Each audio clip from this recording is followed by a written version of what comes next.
Hello, everybody, and welcome to another My Music. Graham here. I don't know what time it is with you, wherever you're listening.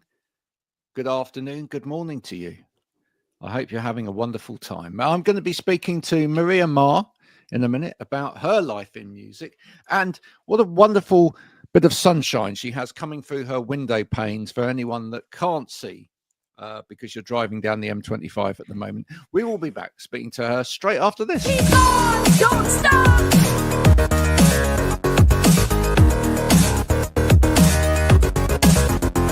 Keep on, don't stop.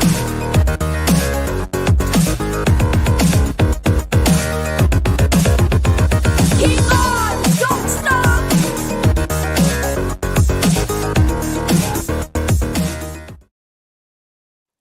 Maria, thank you so much for joining me and testing out your new microphone for the first interview it's ever done, right? Graham, thank you so much for having me. And yes, that's right. It's the first rodeo for this microphone on a podcast, so we'll see. There you go. It hopefully will stand the test. Have you given it a name yet? Oh gosh, no, don't make me choose a name right now. It's going to be really hard. No, I don't. I won't make you choose a name right now. But you must give it a name, right? You know, once it becomes your friend that you record with, and it goes through the ups and downs of your relationships and life, and here's the heartbreak and the joy and the happiness and everything. It has to have a name. You have to give your mic a name. You know what? This is the first time I've thought of a microphone in that way, actually. Yeah. It's really nice. And I feel like now it genuinely does deserve to have a name. So I will think about it, and I will let you know once I picked one. I really need to think carefully. Do you know what you need to do? What you need to do, right, is come up with 4 potential names for your new microphone, and then you should ask your fans on Instagram or wherever which name out of the 4. Do a little poll, right? Okay. Yeah, I like that. Get them involved. Get the fans involved. Is that kind of important to you in your music career? How much do you love to get your audience involved in the career and what you're doing and the decisions you make? You know what? That's my favorite thing to do. Actually, before my live performance last month, I couldn't actually decide what to wear, and I had a few outfits lined up. So I recorded some short videos, compiled them together, and then I actually carried out a poll on Instagram for fans, friends to decide which outfit I should wear. And then it became really tempting. I remember the following week, I was trying to make another decision, and I was like, should I ask them again? And I said, no, I can't. This can't be my decision-making process now for everything. But yeah, it's nice. And I think as a musician, that's why you do what you do as an artist. You do that because you want to have that connection. So that is definitely really important for me. It is. No, and look, there are some decisions in life are probably best left to yourself, even if you make bad mistakes, right? There's some certain things that you've got to live and stand by, aren't there? Where is that accent from? You sound like you're a melting pot. Am I right? Are you? Where does that come from? Because I'm hearing little bits of all sorts of things in there, right? So I was born in Romania, right, and I moved here when I was 17. Where and here is where did you grow up? Where did I grow up? Well, I'm in England. Yeah. Okay, you're not going to tell us where in England, then. You're just in England, right? She's being quite elusive at this point because she obviously doesn't want anyone to stalk her, right? But look. No, that's fine. I'm in Cambridge. Yeah, there we go. We're getting there close. You go. Right, you're on the cam. Okay. Have you ever been punting? I have actually. There you go. I have been punting. Have you been? Yes, I've been punting on the cam. It's a wonderful place, Cambridge. Okay, so there's a bit of right. Okay, so you living in Cambridge, I mean, obviously there's an accent from Cambridge. It's rather posh, but so you got a little bit of that creeping in, or maybe sort of like. Well, I'm about 30 minutes outside of Cambridge, so Oh, I'm not right. All quite right. Cambridge. I'm not going to claim that I've got a Cambridge accent because I do not. No. But I think because I still speak both languages, when I speak to my mom, I still use Romanian.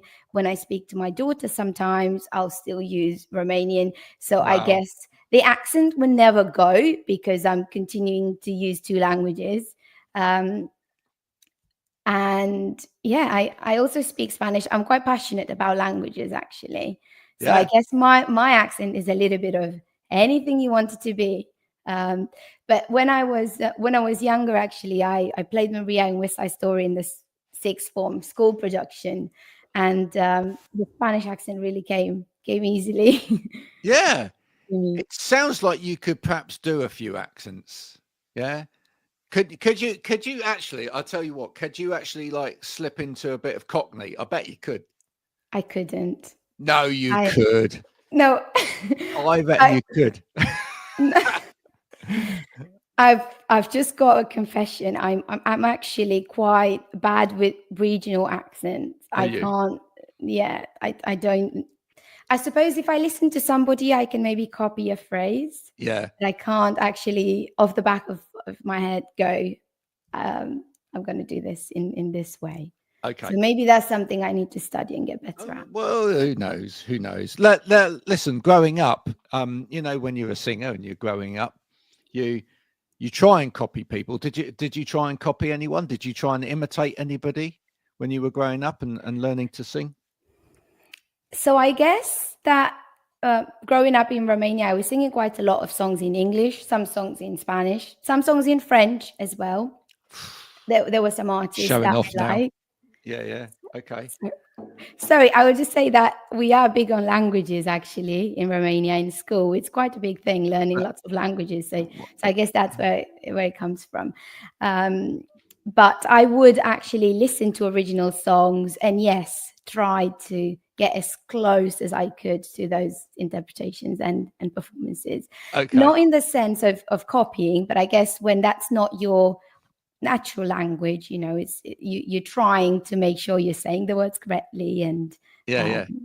But there wasn't sounds somebody like you tried to imitate. There wasn't somebody like you thought, oh, I love the uniqueness of their voice, and I'm going to go for it. We had a artist on the other day, and we ended up both doing impersonations of Tina Turner because she when she was younger, she used to try and imitate Tina Turner. But there wasn't someone like that you went, you know, who had a very distinctive voice, and you went, I'm gonna try and sound a little bit like that.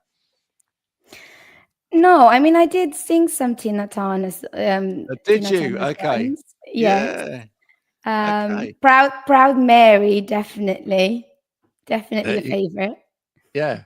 No, we slipped into "I'm a private dancer" the other day, and we took that whole thing on board. Do you know what I mean? But there we go. No, that's good. Where are your inspirations in terms of music? What did you grow up listening to? Was it Romanian music as well then? Yeah, so there was a lot of Romanian music actually that I would dance to and sing in the mirror holding a hairbrush, just like any other music enthusiast. Yeah. But I guess I have quite a lot from my mom as well. My mom used to be a singer before I was born. Cool. Sadly, she gave that up. She's not a singer anymore, and it's hard to get her to sing anything at all. You will not get her to sing a song. But I guess, yeah, the inspirations came from international music, but were also heavily influenced by the music that I was listening to back home. And I started writing songs quite early. I was quite young when I wrote my first song, but I think that was because I was quite passionate about literature, about creative writing. That was my thing, writing poetry. So it came quite easily from studying music, because back home we actually have, the school that I was in was a it was called the High School of Arts. So Ah, you would go there, and from year one, you would do music um, every day of the week, wow. different elements of music. So you could either be music or you could go down the art route. So you do painting or you do sculpture, fashion design. So we still learned maths and science and all the other subjects, but we had quite a heavy timetable of music. So yeah, Wow. it was a very unique setup. So that enabled me to already play in an orchestra when I was in year 4, year 5, quite young. So it gave me that experience of different music. We used to go to national choir competitions. I was in the school's choir as well. It wasn't really a choice; you had to be, but I did love it. So I guess, yeah, there were quite a lot of influences there in terms of how I developed and what I ended up doing. I think for me as well, I lived about 3 hours away from Bucharest. We're not very close, but that's where all the singers and all the good singing tutors were.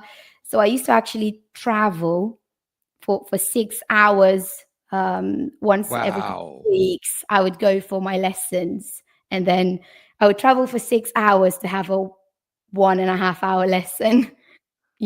So there was a lot of effort, I think, as a child put into music, and as a young person.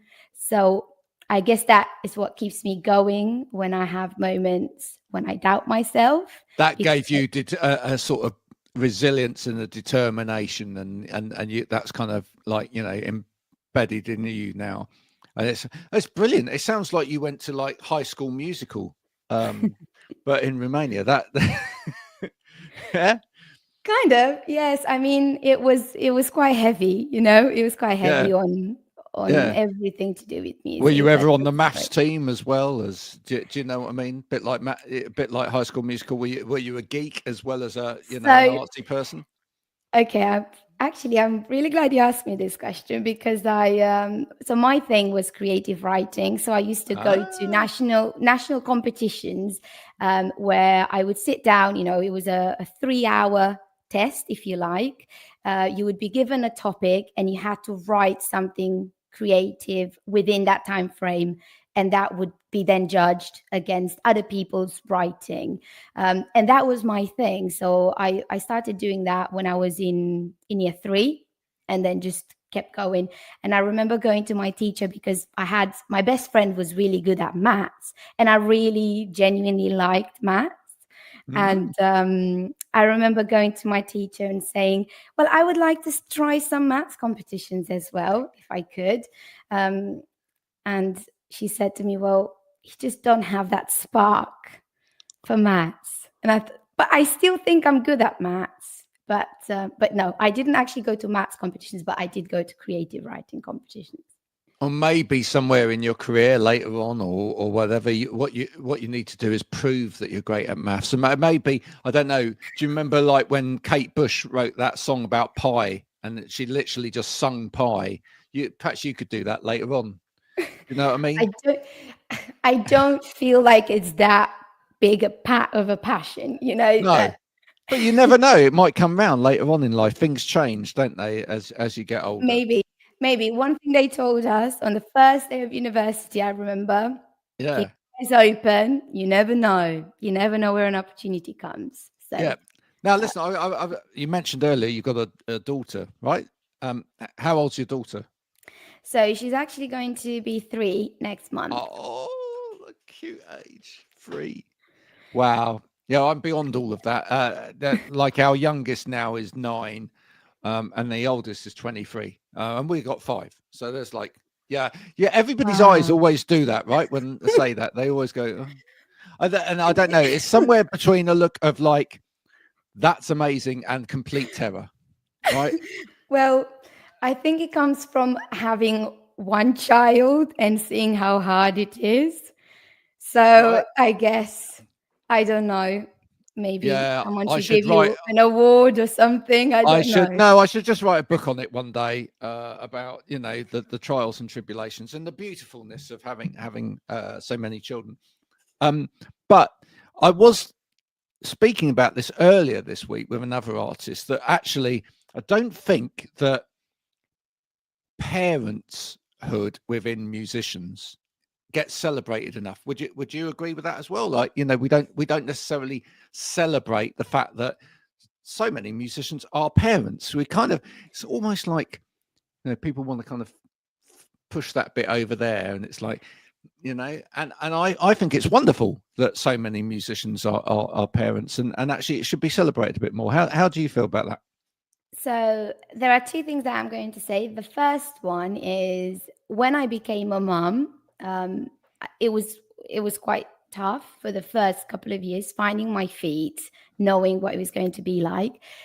There were times when I genuinely wondered if I could still be a musician, if I Right. could still find the time to do it, and the drive and the passion and the energy. So that was honestly a thought that went through my mind. Secondly, I think that when you are a parent, you become so worried about being a good parent. Like, I know to me, it's important to be a good mom. So it's important to manage my time between the things that I'm passionate about, what I love doing, and also being a good role model, and, being a mom, which is first and foremost my main job and responsibility, I feel, in this world. And I guess that when you share that out as an artist, that you have a child, let's say if you're trying to speak about performance commitments, or you want to organize and go on a tour, you might be thinking, well, is someone going to think that because I have a child, I'm not going to be able to commit as much, and I'm not going to be able to put as much effort in because I have a child that I need to be home for and do things. So I guess that's where it comes from.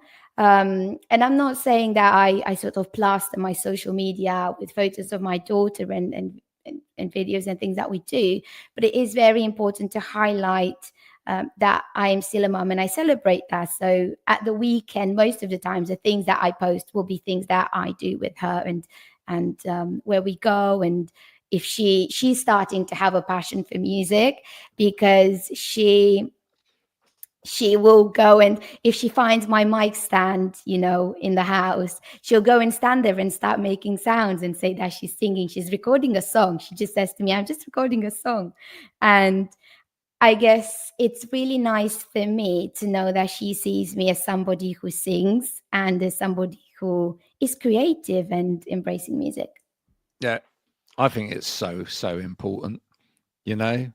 And one day you may make an album together. You never know. It can happen. That she will obviously take her path, and you will be supportive in whatever it is that she wants to do. But I think it's nice to see, for children to see their parents following their passions, so that they know that they can follow theirs. I think that's an important thing.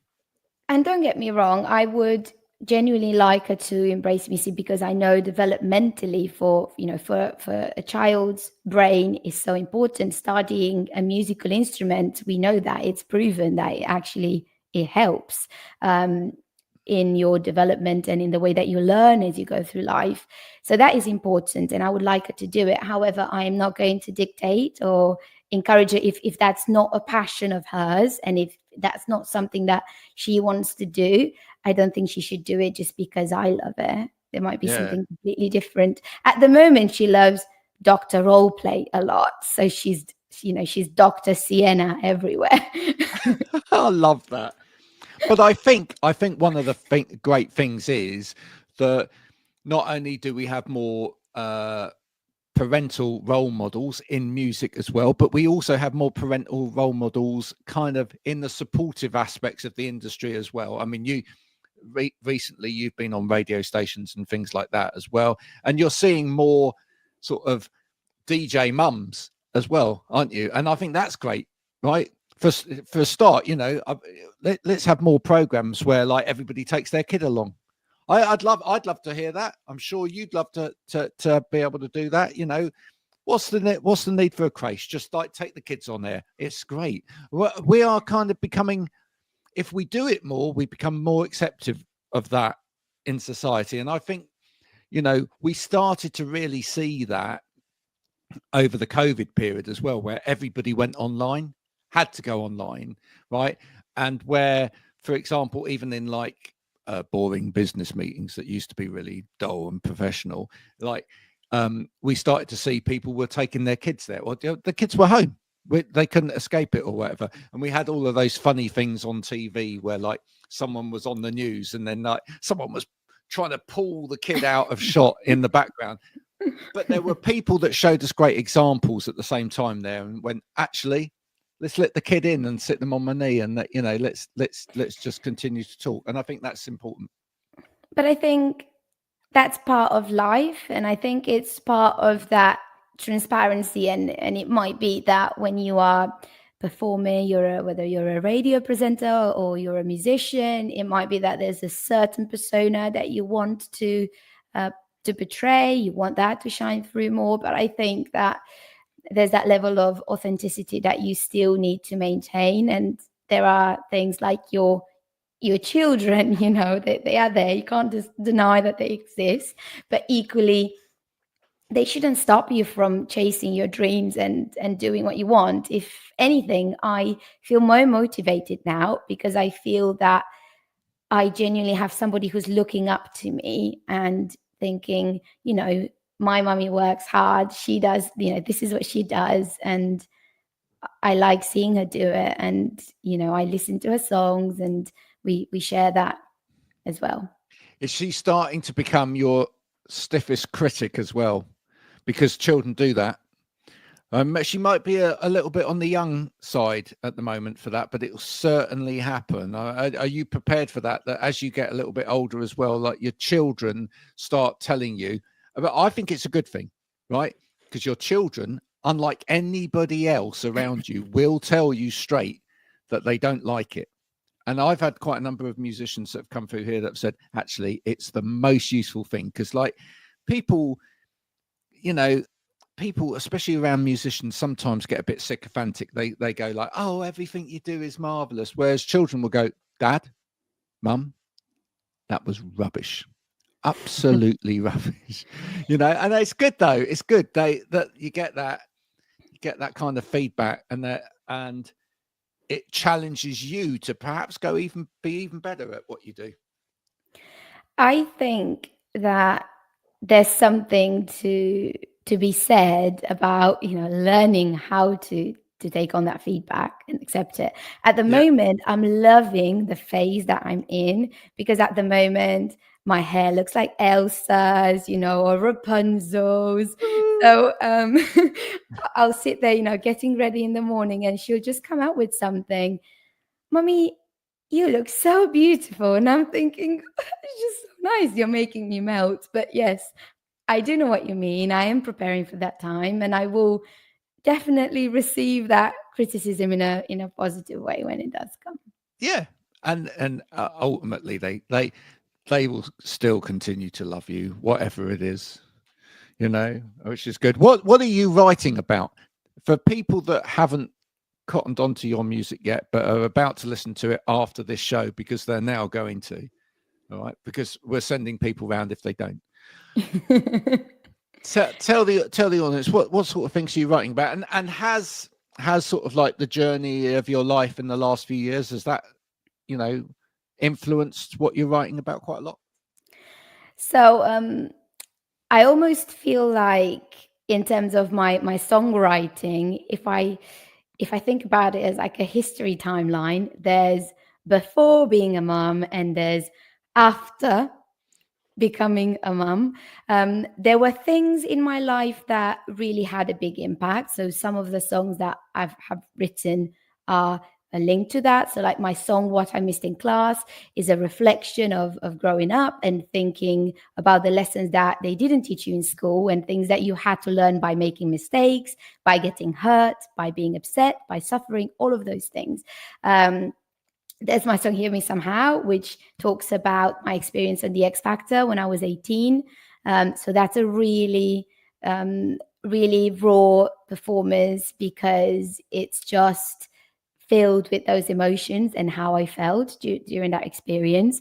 And the song that I'm going to be working on next, which is called Made to Break, that's actually a song that I wrote when I was struggling really badly with postpartum depression. So that song is going to be my next single, and I feel like it's very fitting for it to be the first one because I've sort of emerged from that time in my life, and it was music that helped me find that balance again and really think, this is what I do and this is what I'm passionate about and this is what defines me. So yes, I think absolutely, as an artist, you always refer to those experiences. They define who you are, therefore you start to show them through your songwriting. But there's nothing to be said. Sometimes you might be writing about somebody else's experience. It's the same, I suppose, as writing a book or writing a poem. You don't just draw on your own experiences. You Yeah. can draw on somebody else's too. How do you find looking back on your work then, as it's like, then starts to disappear into your historic timeline of you, if you like? I mean, when you've gone through something like that after childbirth and everything else, it's almost like, I expect to some degree, even though going on a sort of major TV program or whatever and singing at a young age or whatever may have been a massive thing at the time, compared with having a child. It's a mere drop in the ocean. And I expect for lots of us, as we get older and as we go through different things in our life, we start to look back at some of the other things and we go, really? That was yeah. I know, because things happen and you think at the time, how am I going to survive this? How Yeah. am I going to come out the other side and be okay? And then you get through something even harder, and as you reflect, you think, wow, that was so easy. And I guess when something happens, I stop and have those moments of reflection and think, how would I have reacted if someone had told me that this was going to happen to me? And you're sort of in disbelief that you've managed to get through it and do that successfully. And I think, yeah, that's definitely something that I'm very proud of right now. It's just those ups and downs and those times in your life where you genuinely cannot see how you're going to get yourself out of a situation, but somehow you manage to pull through. Are you taking kind of inspiration and power from that though? As personally, are you now starting to become aware that you can look back and you've done that and you've been through that, and so actually you're aware of what you can do? To be completely honest, when I was going through it, I just felt totally hopeless. I just felt that there was no drive inside me. There was no force that in the past, people would know me for. I was somebody really determined, someone who knew what she wanted and would go and get it. And as I was going through that time, all of that seemed to disappear and be lost. And looking back on that experience, what I find now is that it made me feel a little bit like there's nothing that I cannot do if I really want to.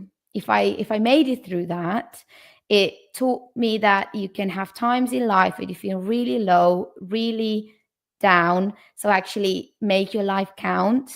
Do what you want, be a singer if you want to, be a writer if you want to. Just do it. It's your life. If it makes you happy, it doesn't matter what somebody else thinks that you should do. If that is your passion, just absolutely go and follow it. And kind of bringing that back round to kind of finish this conversation today. And thank you so much for coming and joining me and spending the time. But is that one of the reasons why you want to be so intimate, if you like, or want to feel like you want the integration with your audience as well, because you want to feed that some of that energy and some of that support back to them, and then have it go both ways, and you kind of want them to realize that they can take from that as well. Absolutely. I think the main thing for me is I am really open about my experiences. And I think I do that because when I was going through it, it felt really lonely because not many people talk openly about how they're feeling and what they're going through. So that's the number one thing that's really important to me. Secondly, after the first time I performed my new song live, actually speaking to people after it who were opening up about their experience and saying, I went through that, but I've never talked to anybody about it, or no one's talked about it in that way. I think that is for me why I do it, and why I do it in this way. I am someone who is quite direct and honest. I'd like to think, and I guess this is it. Whether I'm doing music or in my personal life, I want people to see me for who I really am, and yeah, that's why I'll openly talk about what I've been going through. That is a very powerful statement, Maria Marr, and I hope that people listening will want to come on the journey with you. Thank you so much. We're going to encourage that now. So, folks, if you've never heard Maria's music before, please do connect with her, listen to her music, and then if you've been touched, if something that she's writing about means something to you, do let her know. Join in the community, because that's why artists do it. They want to show you something of their life and something of their view of the world, so that actually it might hold a mirror up to your world and what you're going through. And if people connect through the power of music, it's a very, very powerful thing, and it can change the way that we all go forward in the world. So thank you so much, Maria, for coming on the talking today. Thank you so much for having me. I've really enjoyed it. It's an absolute pleasure. Folks, this is the amazing Maria Marr. We will be adding some music of hers to the My Music podcast playlist. So please, if you haven't picked up on her music before, just go there. I know a lot of you have already pre-saved it, so you'll just go, oh, there's a new song on the end, and give it a listen. If you like it, as I say, add it awesome up, more of her music to your own playlist, and then let her know. That would be brilliant. We will be back with another fantastic guest soon for My Music. But until then, from Maria and myself, thanks for listening. Bye for now.